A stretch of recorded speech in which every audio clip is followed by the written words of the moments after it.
Tomorrow is the 30th annual Boston Taste of the Nation event to help end childhood hunger, in which 60 area restaurants team up and offer their best dishes, beer, and wine, with all the proceeds going to No Kid Hungry. It's a national campaign run by Share Our Strength. According to the group, more than 1 in 6 kids in the U.S. face hunger. More than 13 million kids live in food-insecure homes, meaning they don't regularly have enough food to eat. It's a real problem, but one we can all help with. I'm joined now by two guys getting ready to do their part. Matt Jennings is chef owner of Townsman. Matt, it's good to see you. Good to see you too. Andy Husband is chef owner of the Smoke Shop. Good to see you too. So start with you. 1 in 6. I know what people are thinking who are in New England. That's over there. It's not here.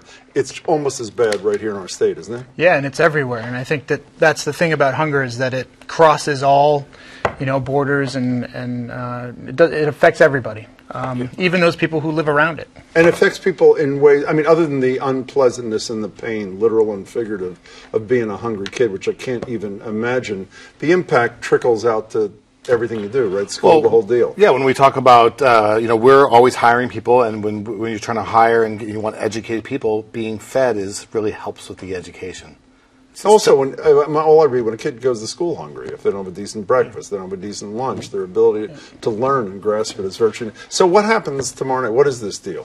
So this is a giant chef gala with a bunch of us gathered to hand out tastes of some of our favorite foods, and a lot of supporters of No Kid Hungry all packed into one room and, celebrating food and addressing serious issues at the same time. And you too, I love both your restaurants, but this is not, for those who are watching and say, it's second tier kind of, they're all the top restaurants virtually from this city do this. Now, I have a question for you. I was cornered by another chef at an event a couple of weeks ago. It was abandoned Boston I heard about thing, that. And the guy almost pushed me into the corner and say, people like you, Jim, only talk about the negative things in the restaurant industry. I'm talking about the positive things now. Am I not? This goes on record, I think. Who was that guy? I don't know who that was, but restaurants employ 1 in 10 people in Massachusetts.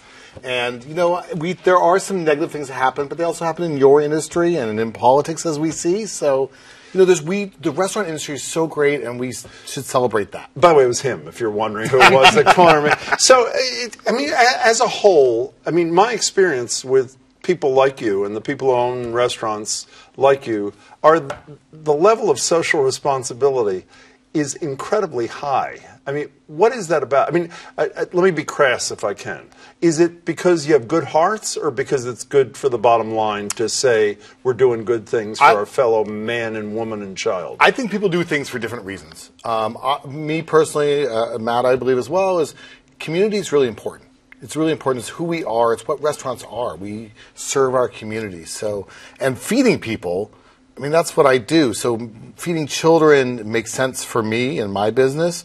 So if somebody does charity because it's good for their bottom line, good for me. Is there a piece of the guilt too? As I say, I've been to both your places. I love them. And the prices are not ridiculous at your joints, I should say. They're affordable. But are there days when you say to yourself, like I'm doing this and I'm going to eat whatever you brought here in a second. And it's like these kids are like down the street, maybe a mile away, suffering from hunger, and I'm serving these exotic, wonderful things. Is there that? Feel it? Yeah, absolutely. I think that you have to make that connection as a responsible, person that works in hospitality. It's something that we need to think about all the time. And I think that's really what it's about. Food is about community and connection. It's why we're involved in these things, is to help facilitate those types of conversations, right? We wouldn't be as good of a leader if we didn't. So how crass is it, now that we've discussed kids being hungry, for me to ask what are these things and eating them on the air? That's pretty bad, right? Well, no, because this is great because we're getting the word out and we're going to eat some great food. I think. What is this thing over here? That's from the Smoke Shop, and that is called butter cake. I've actually had this from the Smoke Shop. Yeah. Oh, it's really good. You want to try it? It's a good thing you've got a cup of coffee. You want to try it or you don't? I'm good. I'm off the butter cake right now, but I do know that it's delicious. What happens to all the money? You raised a ton of dough from what I understand from past years. What happens to all the money? Where does it go? It gets injected directly into the system. No Kid Hungry puts it right to work. In fact, I was just out in Oakland visiting some schools in the Bay Area where this money has gone to buy or purchase towards programs that are feeding kids in the morning before school. Which is huge, by the way. For those donors, it's huge. Absolutely. And it's a lot of times that kids have one of the only times that kids have to eat is first thing in the morning. What's that thing in the middle? That's a miso chocolate cake. Is that you? That's us, yeah. Okay, So a little salty, a little sweet. I'll try it. You just want to try like it while yourself, I'm talking? Jim. I'll try a piece. Okay, go ahead. Now, Andy, on an unrelated topic, and then we'll close on this in a couple of seconds. This afternoon, I was just reading some of the reports from the Starbucks training. And I think most of us realize they're not outliers. The world, there are lots of problems with race. We see them with the cops and Starbucks, whatever.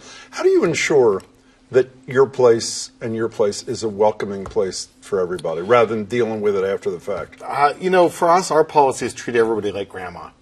Whatever you want, we treat everybody the same. Hope she leaves you something, is that what you mean? Yeah, no, just like treat everybody with respect. And that's what we do. And again, as I said, restaurants employ 1 in 10 people in Massachusetts.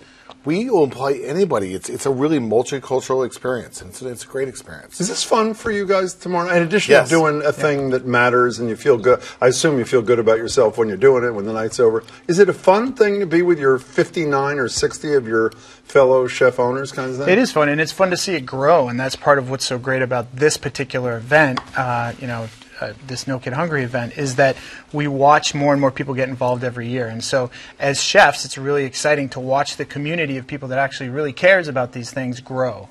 Can you do me a favor? If you ever see that guy I mentioned to you who cornered me and said I'd never say anything good about the restaurant industry, yeah, I'll corner him right tell back. Him? I appreciate it, Matt. It's great to see you. Great to see you. Congratulations on tomorrow night. Really appreciate it, gentlemen. It's great to see you. The event, again, is Taste of the Nation for No Kid Hungry.